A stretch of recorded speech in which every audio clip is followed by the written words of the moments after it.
1. 12 years ago. Dragon Realm, Cyprus.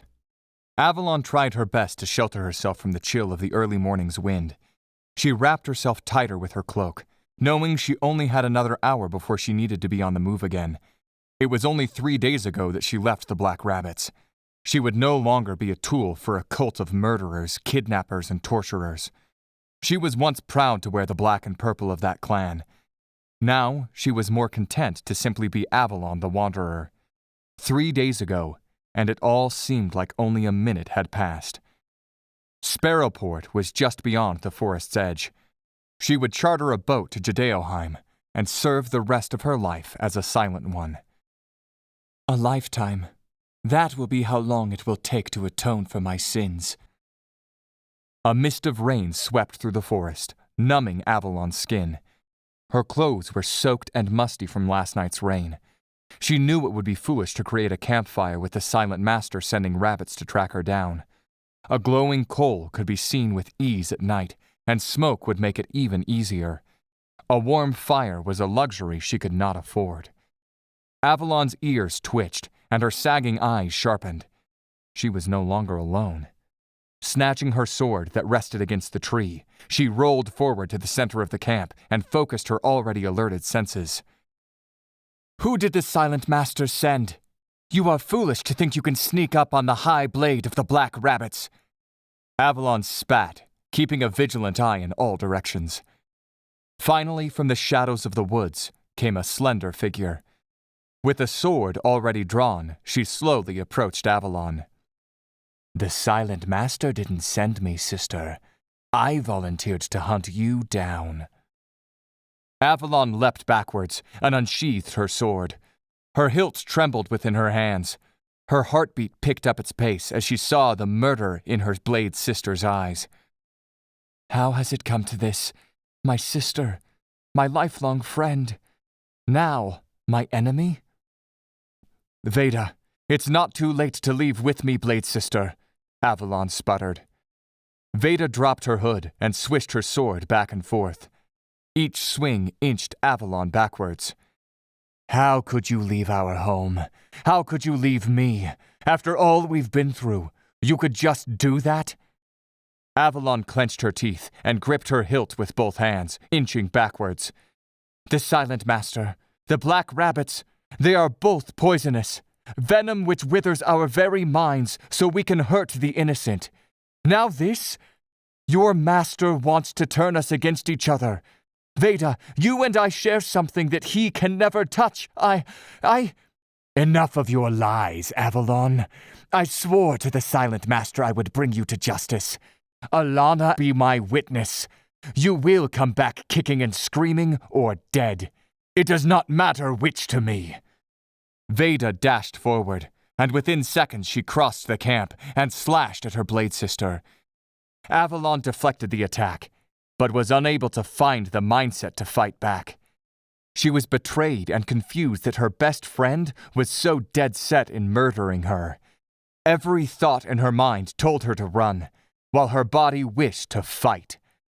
Taking advantage of Avalon's momentary weakness, Veda kicked the outside of Avalon's knee, buckling her to the ground and slicing down at her in a heavy cleave. Avalon raised her sword to block.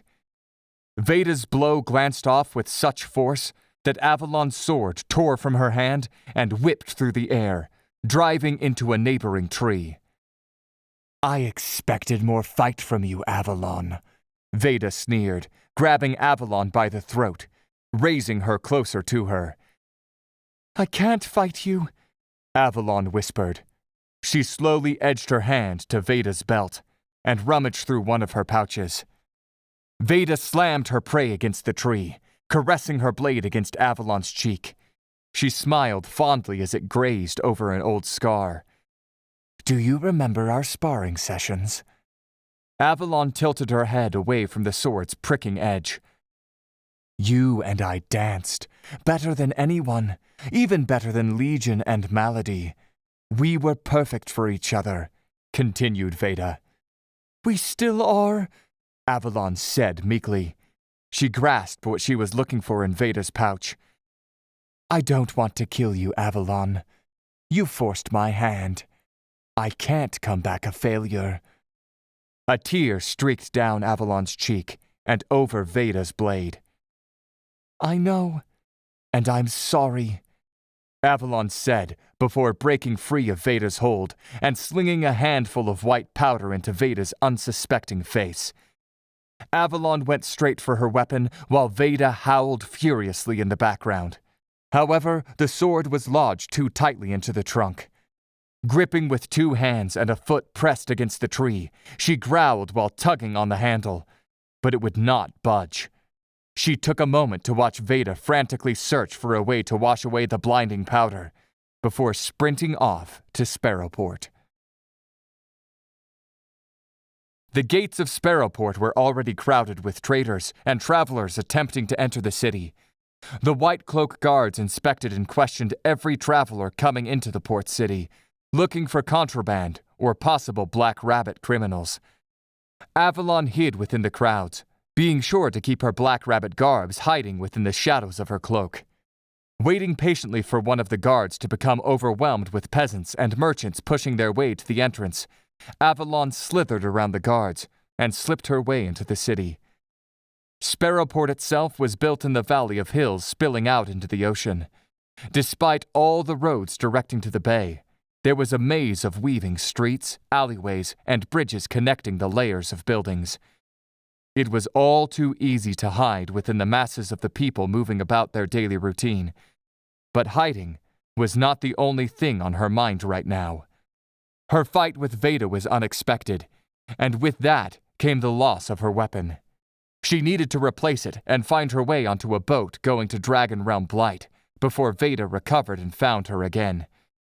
Making her way into a stretch of streets that served as a bazaar, she found herself caught off guard by the allure of the many exotic vendors. Fruits from the abyss, furs from Stratus. Sparrowport seemed to have it all, even swords. Spread out on a blanket, Avalon knelt down to inspect a line of finely crafted steel weaponry. She hovered her hand over the glinting sheen of a scimitar, and then brushed the smoothness of a long shamshir. Both swords were from the deserts of Scorch. Although she was curious how they might handle, they were not what she was trained in.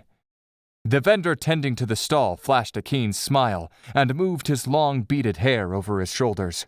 Adjusting his turban, he spoke in a silky voice.